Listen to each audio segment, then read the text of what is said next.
You can struggle all you want, but my pizzeria is going to Kyle and Karen. If you don't like it, get a divorce. My husband yelled that loudly. Following him, his brother Kyle also chimed in arrogantly. I'm family too, right? Give me the pizzeria. Kyle's wife, Karen, also insulted me.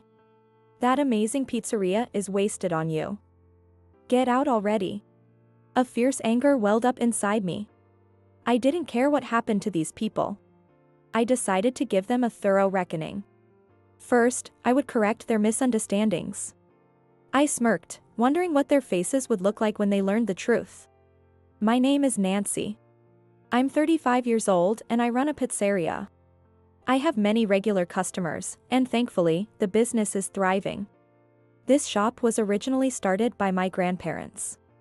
My parents passed away from illness when they were young, so my grandparents raised me. As I helped out at the pizzeria, I began to aspire to become a pizza chef and take over the business. After graduating from culinary school, I started working at the pizzeria immediately. I learned how to make pizza from my grandfather and customer service from my grandmother. Thanks to their guidance, I became a skilled chef and conducted myself properly. For a while, the three of us ran the pizzeria together, but when I was 23, a man came to the pizzeria. His name was Sam. He was 5 years older than me. He was a pizza chef, but the pizzeria he used to work at had closed, and he was looking for a new job. My grandparents were elderly and considering retirement. They wanted another employee besides me, so we hired him. His skills were exceptional, and he quickly became an asset. He taught me many things, and before I knew it, we had grown close and got married when I was 25. My grandparents trusted him, saying he was a sincere and earnest man. Our married life was smooth, and even after my grandparents retired, we supported each other and kept the pizzeria running. However, when I was 31, my grandmother passed away from illness. The following year, my grandfather also passed away, as if following her. After that, my husband's attitude began to change. When I was in the kitchen, he often looked displeased and said, "Why don't you handle the customer service? I want to focus more on perfecting the pizza. So, I want to be in the kitchen as much as possible," pushing me out. I thought it was because of his strong passion for pizza, so I often took care of customer service. But his true feelings lay elsewhere.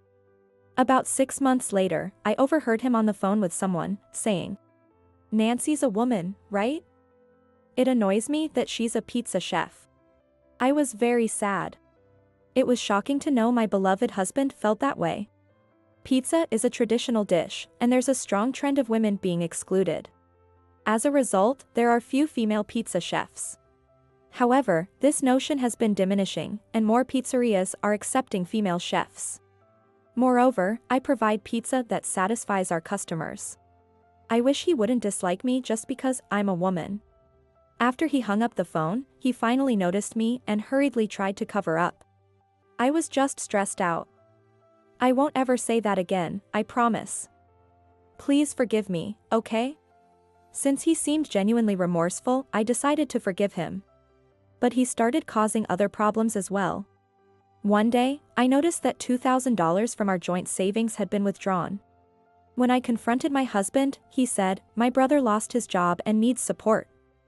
He's family, so we have no choice." But to be honest, I hated it. That's because his brother, Kyle, is a problematic person. He originally aimed to become a chef, but quit soon after because he couldn't handle the tough training.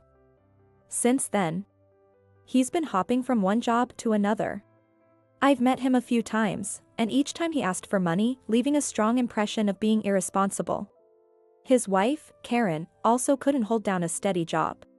Yet, she constantly antagonized me, saying things like, "You must be exhausted working all the time. I'm enjoying my free life as a housewife." Did we really need to provide thousands of dollars in support to such people? They're adults, healthy, and should be able to manage on their own, I thought. While the pizzeria was profitable, our savings were dwindling. Initially, when I cautioned him about over-supporting them, he would show remorse and say, "I'm sorry." But later, he would say things like, "You're the one managing the savings and household budget.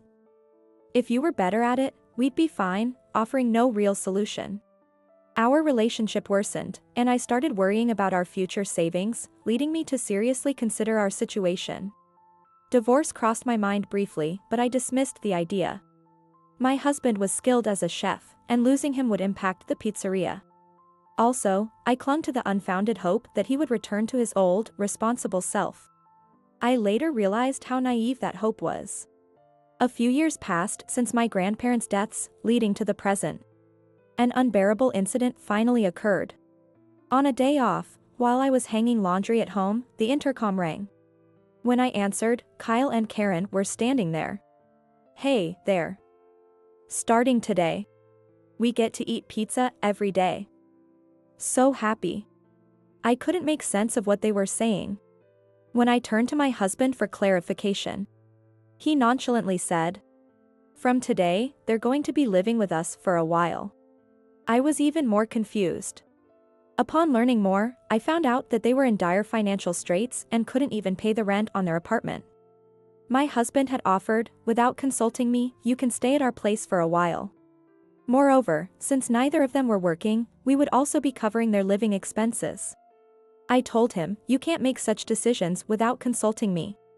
But he just said, "They're family, so it's fine," and didn't listen, forcing the cohabitation on me.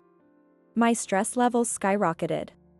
On top of that, my husband would bring them to the pizzeria and feed them high-end pizzas for free. They acted like it was the most natural thing in the world, noisily devouring the pizza. To make matters worse, my husband even said in front of other customers, "You are on the house," causing regular customers to become suspicious. A regular named Mike frowned and cautioned my husband. "Sam, it's not good to keep giving family free meals. It will hurt the business." He showed a semblance of remorse, saying, "I'm sorry." Mike was a longtime customer and someone I had been close to since childhood. He was like a grandfather figure, always offering support. He would say, "Let me know if you need help." However, my husband didn't listen to his warning. He never complained to Kyle and always smiled at Karen. Watching this, a suspicion began to grow in my mind. I hoped I was wrong, but it was later confirmed. As my stress reached its limit, a major incident occurred. It happened on a day off. Actually, we've decided to give the pizzeria to my brother and his wife. It's always been his dream to be a chef, and I think it's a good idea. I felt like I was going to faint. Owning a pizzeria is a huge responsibility. I didn't think they could manage the business, and I didn't want to hand over the store I inherited from my grandparents to such people. I told them this clearly. This made them furious. My husband yelled at the top of his lungs. "That pizzeria is mine. I can do whatever I want with it. No matter how much you struggle, the store belongs to Kyle and Karen. If you don't like it, get a divorce." Kyle also spoke arrogantly, "I'm family too, right? Just give me the pizzeria." Karen also insulted me. "That pizzeria is wasted on you. Just get out already." A fierce anger welled up inside me. I didn't care what happened to these people anymore. I decided to give them a thorough reckoning. First, I would correct their misconceptions. I smirked, wondering what their faces would look like when they learned the truth. "I don't know what you are misunderstanding, but the pizzeria was inherited by me from my grandparents. It's in my name. So Sam cannot transfer it to you." When I explained this, my husband looked shocked. "But I'm your husband. I should have the right to do what I want with the pizzeria. Inheritance goes to blood relatives. Since we don't have children, my inheritance is mine alone." Finally understanding the inheritance laws, he was dumbfounded. I was also almost speechless at his lack of common sense. Maybe my husband, being so focused on pizza, didn't understand how the world worked. I had often felt this way throughout our marriage. Then Kyle got noisy. "Hey, you should have explained that beforehand." I finally raised my voice in anger. "What? You're the ones who made assumptions and acted on them. You barged in here, ate for free without working, and now you're complaining." Annoyingly, he argued further. "But I don't care about the name. We can run the pizzeria ourselves. You're not needed, so get out." I decided to really leave. If I stayed here any longer, I'd lose control in my anger. I packed only the essentials and left with a goodbye. After leaving, I stayed in a cheap business hotel for a while. There, I started planning my next steps. I didn't feel like trying to reconcile with my husband. I finally realized that the kind husband I knew was gone. Whether that was his true nature or something had twisted his personality, I didn't know. But I suddenly felt foolish for having trusted such a terrible man. I was determined to bring them to justice. I wanted Kyle and Karen out of the house too. How could I drive them out? After much thought, I made several phone calls and began my plan for revenge. I also went out a bit, and within a week, I was ready to return home. When they saw me, my husband looked triumphant. He smirked as he looked at me. "Oh, so you've finally come back to apologize. And only after a week? You really have no spine." He laughed loudly. Suppressing my anger, I presented them with several photos. At that moment, they were all stunned, but my husband and Karen turned pale. Meanwhile, Kyle looked confused and asked, "What are these photos?" "These are photos showing Sam and Karen's affair," I stated coldly. The photos showed my husband and Karen walking arm in arm, looking happy. Other photos captured the two looking very affectionate. Kyle finally grasped the situation and turned red with anger. "Hey, what's going on? How dare you betray me by having an affair?" His anger was intense. However, my husband didn't apologize, he became defiant. "Shut up. It's not my fault I fell for her. You were always out and about, so I ended up spending time with her." Karen also started making pathetic excuses. "It's your fault for not working. Compared to you, Sam is a respectable chef. Who wouldn't choose him?" She didn't work either, and Sam was far from respectable, having an affair. I was beyond angry, I was just exasperated. They started a low-level argument, and it looked like it would get out of hand, so I intervened to calm them down. I was irritated that I had to deal with this. Once my husband calmed down a bit, he glared at me. "How did you get these photos? Were you following us?" "No. I hired a detective to gather evidence of the affair.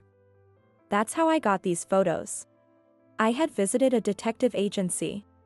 He whined, "Hiring a detective is sneaky, but the sneaky one was the cheating husband." Not that he would understand that. Kyle asked a question. "How did you suspect he was cheating?" "Hiring a detective means you had a hunch, right?" I smirked. "We're married, so I can tell."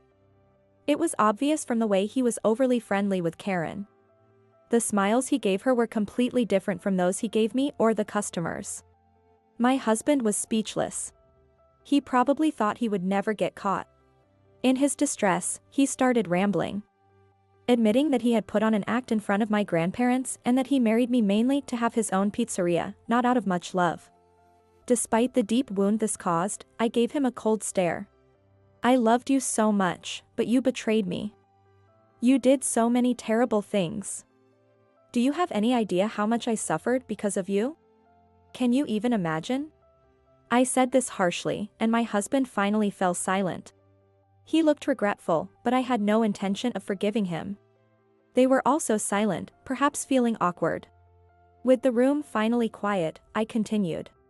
"I'm going to demand alimony from Sam and Karen, so be prepared."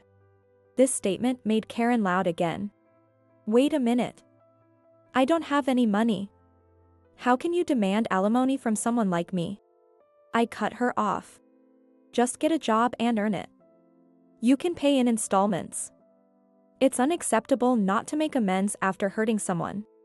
She was so intimidated by my outburst that she simply replied, "Okay," and fell silent again. I pulled out a completed divorce form and made my husband fill in the necessary details. Once I submit this to the city hall, I'll be rid of this troublesome man. The affair issue was settled for now. But there were still things I needed to make them do. I asked them, "Do you realize you didn't just cause trouble for me?" They looked puzzled. Since they clearly didn't understand, I had to explain. "You gave terrible service to the customers, didn't you? Over the past week, I've been checking in with our regulars, and they all complained. The main complaints from regulars included making lots of mistakes without apologizing and loudly bad-mouthing customers in staff-only areas.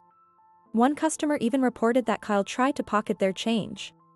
When I told them about these complaints, their faces turned pale.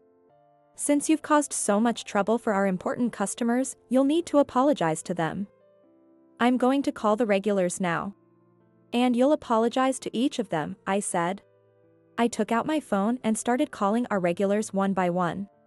I briefly explained the situation, then had my husband, Kyle, and Karen apologize in that order. We repeated this many times. Every regular was very angry with the three of them, and the apologies took longer than expected. For Mike, whose address I knew, I sent them to apologize in person. When he saw their faces, he raised his voice. "You guys were terrible. How could you stand in front of people with such an attitude? No matter how delicious the food is. I will never eat what you make." Then, he turned to me with a gentle smile. "Nancy, cut ties with them. Even without Sam, you'll find better chefs. Yes, I'm going to divorce him. Thank you for everything. I really appreciate it." In fact, before executing this plan, I had sought advice from Mike. His help was invaluable, and I was very grateful. After leaving Mike's house, I made sure to drive the point home to them. "By the way, I told the regulars about your affair and other misdeeds. You might want to be chefs, but our regulars won't come to your restaurant. And if they tell others, no one else will either. Even if they didn't open a restaurant, knowing that many people were aware of their failures would be a significant blow." I told them to pack their things and leave immediately, and I quickly kicked them out. They ended up having a loud argument on the street. And the police were called to take them away. They were troublesome to the end. Although they didn't end up with criminal records, they separated and lived apart. Kyle and Karen also divorced. I submitted the divorce papers to the city hall and cleanly cut ties with my husband. Kyle still couldn't hold a steady job and lived a poor life. He had a lot of debt and was constantly running from debt collectors. As promised, I demanded alimony from Sam and Karen. Karen found a job for now. However, having been unemployed for so long, her salary was much lower than others her age. My husband also moved to a distant state where he knew no one and found a new job. But rumors spread from somewhere, and all of them lived with their past misdeeds exposed, making their lives difficult. Especially Sam and Karen, who had to keep working to pay the alimony. Their lives must be much harder than they imagined. They can suffer as much as they want. Even after Sam left, the shop's business remained steady. Regulars, knowing the situation, frequently came to support the shop. Although I had fewer opportunities to be in the kitchen because of my husband, I had been secretly practicing, so my skills hadn't diminished. With enjoyable days back, I was leading a fulfilling life. We even hired a new employee. She's a young woman who just graduated from culinary school. She still has a lot to learn, but she shows promise. Her attitude towards customers is good, and she has a good reputation with our regulars. Since we're both women, we can talk more freely, and she often comes to me with her concerns. I think we've built a good relationship. I'm even thinking that it might be nice for her to take over the shop in the future. But I still intend to keep working hard. While cherishing the pizzeria I inherited from my grandparents, I want to continue growing as a pizza chef and as a person.